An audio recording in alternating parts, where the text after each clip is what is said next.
Assalamualaikum warahmatullahi wabarakatuh. Baiklah, kali ini kami dari kelompok 9 akan mempresentasikan materi kami yang berjudul Upaya Hukum Melalui Pengadilan Tinggi. Saya sendiri Raka Putra Perdana dan ada dua partner saya lagi, Hannes Atresina dan Rara Indria. Say hello guys. Hai. Hmm,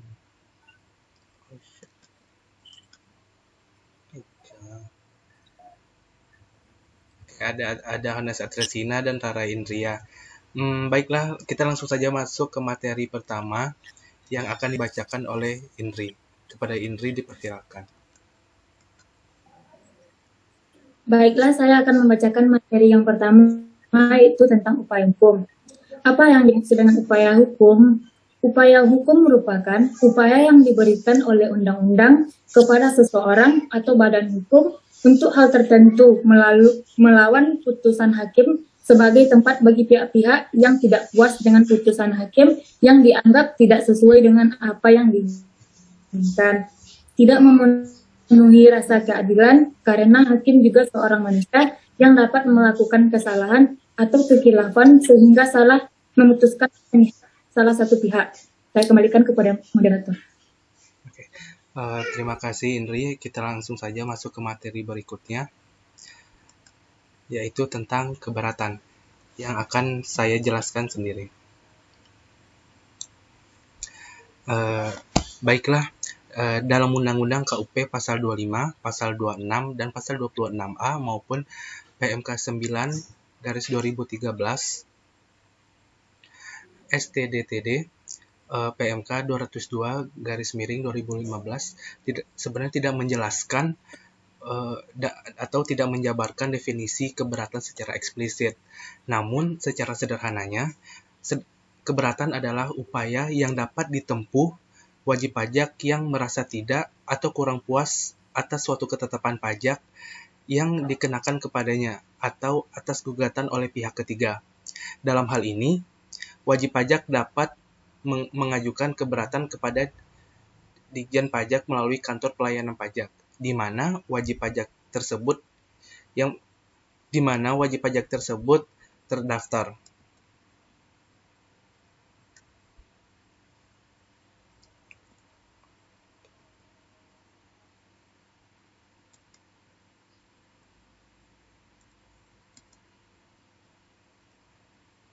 Oke, ada empat poin keberatan pajak yang diajukan. 1. Surat ketetapan pajak kurang bayar atau SKP-KB. Yang kedua, surat ketetapan pajak kurang bayar tambahan atau SKP-KBT. Yang ketiga, surat ketetapan pajak lebih bayar atau SKP-LB. Dan yang keempat, surat ketetapan nihil atau SKPN.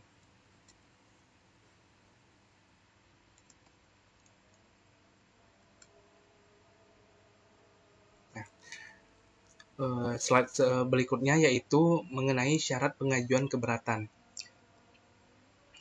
Yang pertama, satu keberatan harus diajukan untuk satu jenis dan 1 tahun atau masa pajaknya.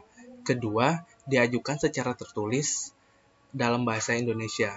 Yang ketiga, menyatakan alasan-alasan secara jelas. Yang keempat, wajib menyebutkan jumlah pajak yang terutang menurut penghitungan wajib pajak. Yang kelima, satu keberatan diajukan hanya untuk satu surat ketetapan pajak, untuk satu pemotongan pajak, atau untuk satu pemungutan pajak. Yang terakhir, wajib pajak telah melunasi pajak yang masih harus dibayar paling sedikit sejumlah yang telah disetujui wajib pajak dalam pembahasan akhir hasil pemeriksaan atau pembahasan akhir hasil verifikasi sebelum surat keberatan disampaikan.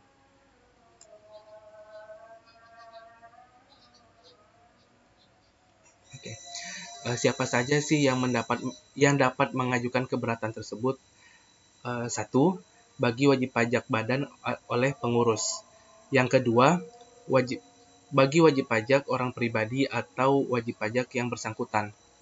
Yang ketiga, pihak yang dipotong atau dipungut pihak ketiga.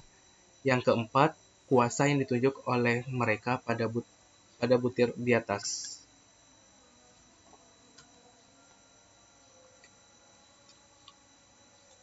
Kita masuk saja ke materi berikutnya, yaitu jangka waktu pengajuan keberatan.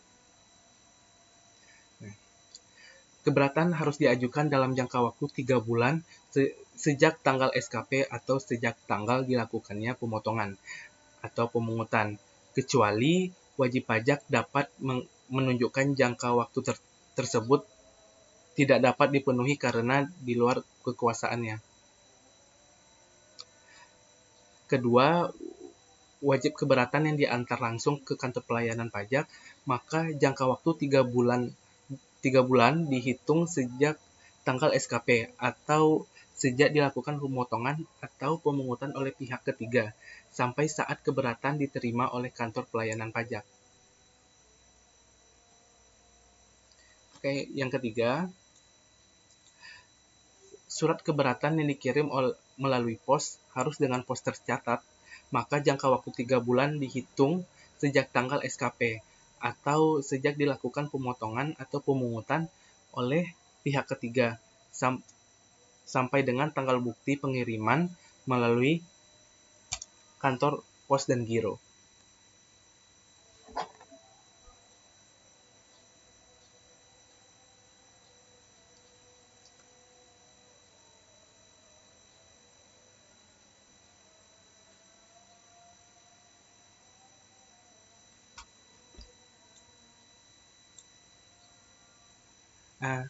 Sebelum masuk ke materi banding yang bentar lagi, ada beberapa poin yang harus saya jelaskan dan saya tambahkan, yaitu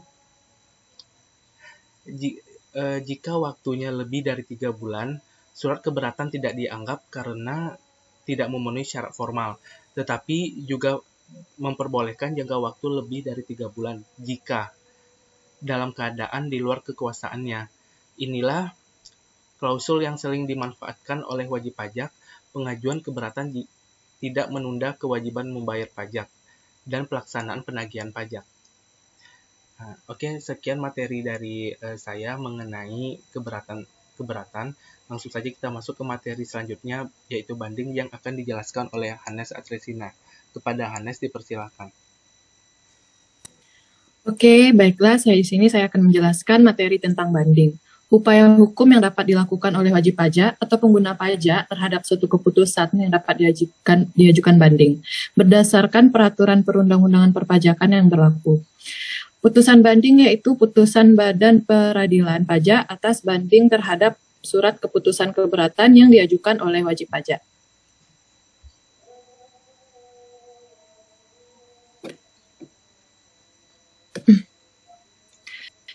Adapun syarat pengajuan banding, yang pertama wajib pajak dapat mengajukan permohonan banding hanya kepada Badan Peradilan Pajak atas surat keputusan keberatan. Yang kedua, permohonan diajukan secara tertulis dalam bahasa Indonesia dengan alasan yang jelas paling lama 3 bulan sejak surat keputusan keberatan diterima dan dilampiri dengan salinan surat keputusan keberatan tersebut. Yang ketiga, terhadap satu keputusan diajukan satu surat banding.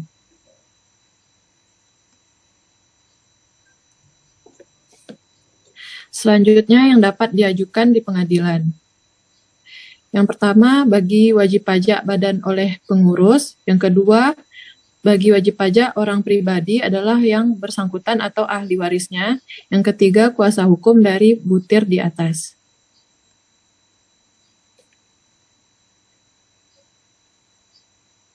Pencabutan banding.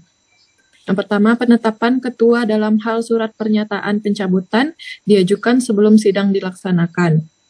Putusan majelis atau hakim tunggal melalui pemeriksaan dalam hal surat pernyataan pencabutan diajukan dalam sidang atas persetujuan terbanding.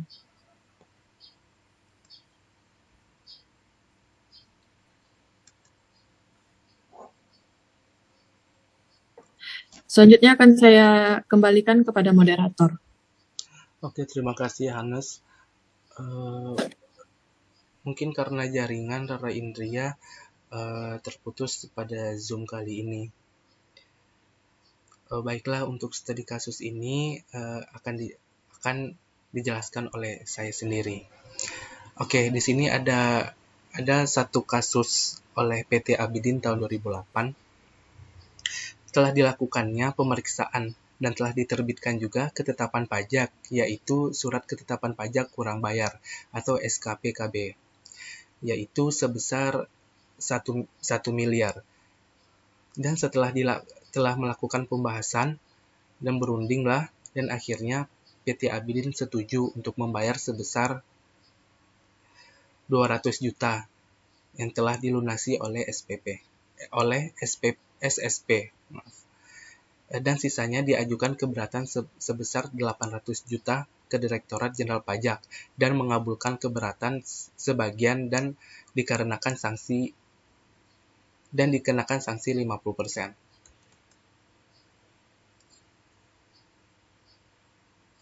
Oke, untuk pembahasan yang akan dijelaskan oleh Hannes. Kepada Hannes dipersilahkan.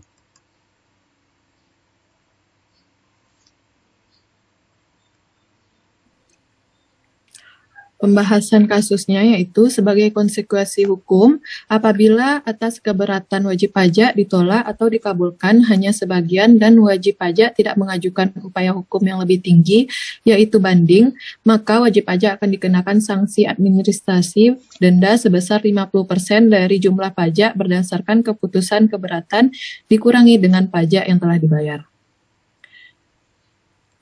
Saya kembalikan kepada moderator. Oke, terima kasih Hannes. Mungkin sekian materi dari kami. Jika ada yang ingin bertanya, boleh silakan bertanya, nanti akan dijawab. Mungkin ini saja materi dari kami, kelompok 9. Terlebih dan terkurang kami mohon maaf. Assalamualaikum warahmatullahi wabarakatuh. Warahmatullahi wabarakatuh.